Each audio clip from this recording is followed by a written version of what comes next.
தேவனுடைய பரிசுத்த நாமத்திற்கு மகிமை உண்டாவதாக. இன்று நாம் தியானத்துக்கு எடுத்துக்கொள்ள இருக்கிறதான வேத வசனம் 69ஆம் சங்கீதம் 19ஆம் வசனம். தேவரீர் என் நிந்தையையும் என் வெட்கத்தையும் அறிந்திருக்கிறீர். ஆமேன். சில நேரங்களில் துயரங்களினால் மனது சஞ்சலப்படும் போது சிலர் தனிமையாக இருக்க விரும்புவார்கள். ஆனால் அது நல்லதில்லை. வேறு வேலைகள் இல்லாமல் போவதும் கூட துயரங்களை அதிகரிக்க செய்கிறது.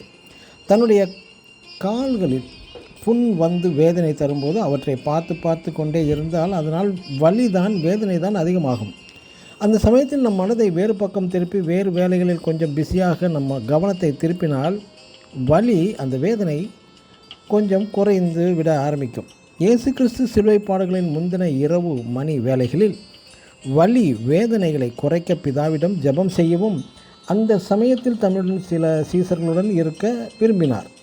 இது போன்ற சமயத்தில் தேவ சமூகம், தேவ கிருபை நம்மை தாங்கி வழி நடத்தும். துன்பங்கள், துயரங்கள், வலி, வேதனைகள் ஏற்படுகிற சமயத்தில் அந்த சூழ்நிலைக்கு ஏற்ப நண்பர்கள், உறவினர்கள், வேலைகளின் மேல் கவனம் செலுத்தும் போது மன அழுத்தத்தில் இருந்தும் மனவேதனை வலிகளிலிருந்தும் சற்று ஆறுதல் கிடைக்கலாம். 69ஆம் சங்கீதம் 20ஆம் வசனத்தில் தாவீது சொல்வது, தேற்றுகிறவர்களுக்கு காத்திருந்தேன், ஒருவனையும் காணவில்லை என்கிறார்.